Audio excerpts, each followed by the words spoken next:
Aquí voy a responderle a unas preguntas que se hacen para no piensen nuestros participantes que no estamos leyendo y atendiendo. Eh, Hay algunas, para que sepan, en nuestro país no hay inversiones en euros. El mercado de valores no ofrece esta opción y algunos bancos recuerdo que ofrecían cuentas de ahorros en euros. Están limitados a dólares y pesos. Y eso debido, pues, tal vez a la cercanía que tenemos con Estados Unidos, a la referencia y la economía que hay dolarizada, que que nos inclina a utilizar, aparte del peso dominicano, esta moneda también como referencia y como instrumento de inversión, pero no hay en euros. Eh, Aquí vamos a la próxima pregunta. Es una pregunta, bueno, que yo creo que es muy interesante. El Banco Central recientemente decidió pausar las operaciones de inyección de liquidez vía repos. Es una señal de anticiparse a la subida de tasas en Estados Unidos. Yo quisiera primero, José Antonio, y voy a darle ahora la palabra a José Antonio, que tú explicaras estas operaciones, porque son muy interesantes e importantes para entender también por qué los rendimientos han bajado tanto. Porque esto es una vía del Banco Central, inyectar liquidez al sistema. Explica primero y después respóndenos si tú entiendes que esto es una medida de anticipación a esta situación. Sí, Jorge, exactamente es como lo dices. Realmente ese mecanismo que utiliza el Banco Central es un mecanismo por el cual pues, provee de liquidez a plazos a las entidades de intermediación financiera. Y sí, el Banco Central pues, decidió pausar de manera temporal, según dijeron ellos, pues las facilidades a través de ese mecanismo. Te diría que sí, eso se podría considerar como una señal inicial de que las medidas de flexibilización monetaria pues van a ir disminuyendo conforme el Banco Central estime sea apropiado. Porque por algo se tiene que comenzar. Realmente ese mecanismo pues proveyó de liquidez al mercado. Discúlpame que te interrumpa, porque Sí, proveer liquidez creo que nos deja a nosotros, los mortales, un poquito desorientados.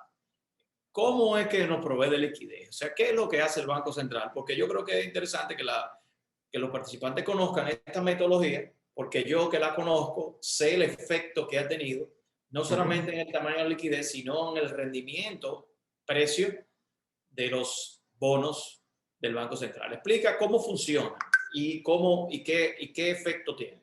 claro que sí, mira, los entidades de intermediación financiera pues acuden al Banco Central a buscar liquidez. ¿Y cómo la consiguen la liquidez? Pues muy similar a como nosotros la conseguiríamos en el mercado. Y es decir, yo te doy algo a cambio, o sea, te doy un bono a cambio y tú me das la liquidez a un plazo definido y me pagas una tasa de interés por eso. Así como el Banco Central lo ha estado haciendo y así es como se le ha dado liquidez al mercado para, pues así decirlo, pues para prestarlo a los sectores productivos de la sociedad, como por ejemplo los famosos préstamos del encaje legal son unos de esos mecanismos, pero vamos a enfocarnos en el de repo. El de repo es que el Banco Central le facilita liquidez a las entidades de intermediación financiera y las entidades de intermediación financiera pues le ponen una garantía. En este caso serían bonos del Banco Central o Ministerio de Hacienda con vencimientos menores a 4 o 5 años. Entonces, esa cartera de bonos pues se ha puesto en garantía a fin de obtener liquidez y esa liquidez pues se ha utilizado ya a discreción de las entidades de intermediación financiera, pues la utilizan para prestarla, la utilizan para comprar activos, la utilizan en función de del riesgo que ellos entienden que pueden asumir. Entonces, al esa liquidez utilizarse para eso, pues los bonos precisamente, pues se han apreciado producto de que esos bonos, los bonos del Banco Central, me refiero, y del Ministerio de Hacienda, con esos vencimientos, pues han fungido como la garantía por excelencia para esos activos, para ese mecanismo, y eso entonces ha traído al mercado pues toda esa liquidez. Gracias. Yo, para seguir abordando todas las preguntas y por el tiempo, voy ahora a darle preguntas individuales a cada uno de ustedes. Luis, ¿le queda todavía, o sea, la persona todavía dice, bueno, y si yo no conozco, si yo solo conozco la renta fija?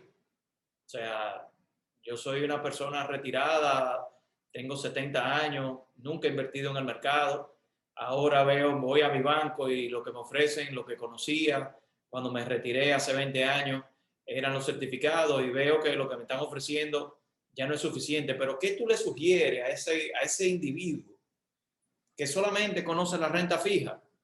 O sea, y ojo, lo que conoce el certificado, vamos a asumir que que está motivado a conocer la renta fija. ¿Qué tú le sugieres? ¿Tú entiendes que debe de aprender, que debe de quedarse en su renta fija y no complicarse, que ya su edad es muy avanzada para asumir riesgo de renta variable? Y yo sé que eso depende mucho de los perfiles, pero en general, dime qué tú opinas sobre eso. Sí, sí, en sentido general, una persona ya de cierta edad y que históricamente solamente ha estado acostumbrado a ese tipo de riesgo, a la renta fija, entiendo que no necesariamente es una época entonces de empezar a conocer, digamos, inversiones más riesgosas. Una persona ya de edad avanzada y que depende directamente ya de sus inversiones de renta fija, lo que tiene que buscar dentro de la misma renta fija, posiblemente tratar de paliar la situación. Y como ya decía, un mecanismo es hacer inversiones a corto plazo, buscando, o sea, aspirando a que eventualmente cuando empiecen a subir las tasas se pueda, digamos, reenganchar ya a niveles más altos. Eso por un lado, pero por otro lado, fíjense Discúlpame que te interrumpa, porque es una pregunta que hicieron acá. ¿Qué es corto plazo? Porque tal vez corto plazo para mí es una semana. Cuando tú mencionas corto plazo, un año, corto 2 años, menos de un año. menos de un año. Okay. O Menos sea, de un hacer año. inversión. O sea, típicamente, sí, típicamente se considera un año o menos, pero en esta situación yo a lo que me estoy refiriendo es 6, como mucho 9 meses. Y repactar, porque la realidad es que no visualizo una situación donde vayan a bajar aún más las tasas de interés. O sea, el colocarse a 3 meses, ver qué sucede en 3 meses y volverse a colocar a 3 meses, para muchos inversionistas entiendo que es algo que le puede hacer sentido. Ahora bien, un inversionista que tenga digamos, su planificación financiera, digamos, bien detallada y que el flujo que requiera se vea ya cubierto con instrumentos existentes de mediano a largo plazo, entonces sí pudiese valerle la pena realizar esto. Es decir, para algunos inversionistas que quizás con 4 o 5% a largo plazo le es suficiente, y que no tiene otras intenciones con este patrimonio más que proveerles su renta ya para su consumo, su vida diaria. Entonces, en casos así, sí pudiera hacerle sentido simplemente colocarse ya a largo plazo, olvidarse del tema de la valoración o el cambio de valoración que pudieran sufrir al momento de subir las tasas de interés y simplemente, digamos, acomodarse y asegurar ese flujo que le pueden proveer instrumentos de largo plazo. O sea, por eso decía, depende un poco del perfil. Si lo que te ofrece el largo plazo te es suficiente para una persona de edad avanzada, entiendo que puede colocarse en el largo plazo y no preocuparse mucho por el cambio de valoración, sino preocuparse por el flujo. Pero si no, preferiría en el corto plazo, bien corto plazo, y tener la oportunidad de poder repactar a tasa más alta cuando eventualmente suba. El otro camino que ve en el mercado local, como ya decía, son a través de los fondos inmobiliarios, los cuales algunos proveen rendimientos razonablemente interesantes en este momento, y también por la capacidad histórica que tienen los bienes inmuebles de combatir un poco la inflación y una manera de protegerse ante ese posible riesgo. Excelente. Vamos ahora a una preguntita que nos hicieron inicialmente y quiero tocarla con lujos de detalle. Ya Luis menciona un ejemplo de renta variable de los fondos de inversiones.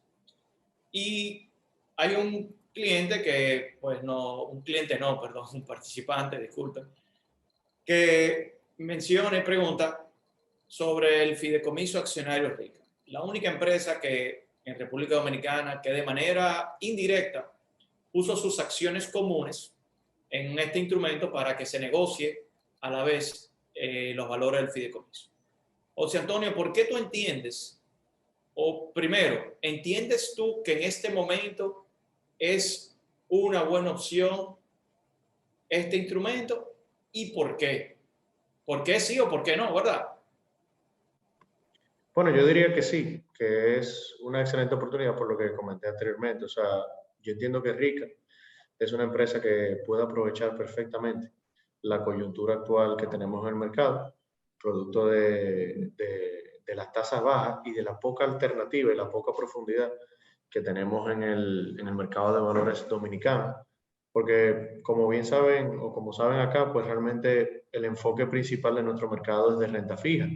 Y como la renta variable realmente es algo que llamemos relativamente nuevo para nuestro mercado, pues Rica es aún más novedoso, proveyendo sus acciones comunes de manera indirecta a través de ese fideicomiso.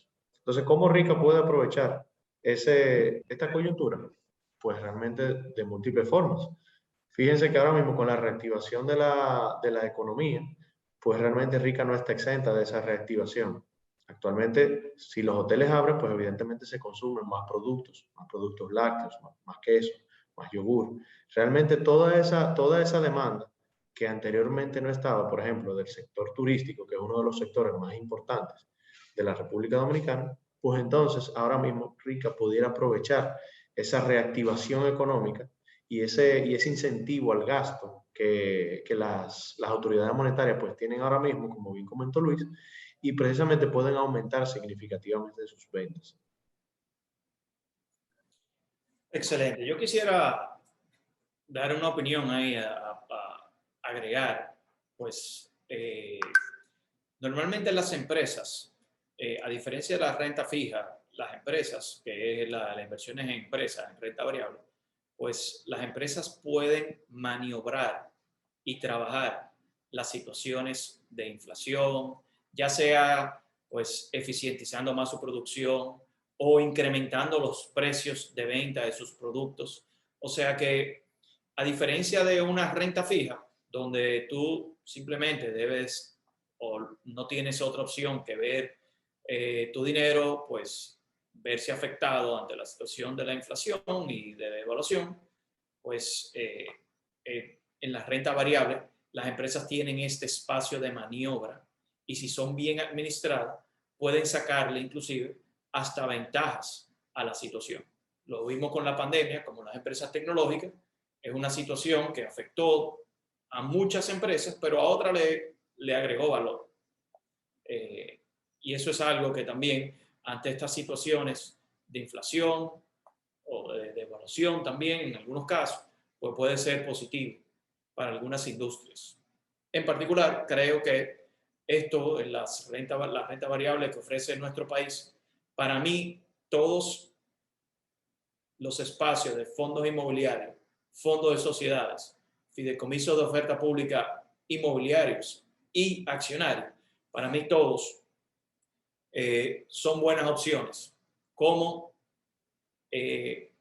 vamos a llamar sin evaluar específicamente el fondo y su administrador, sino como tesis de inversión.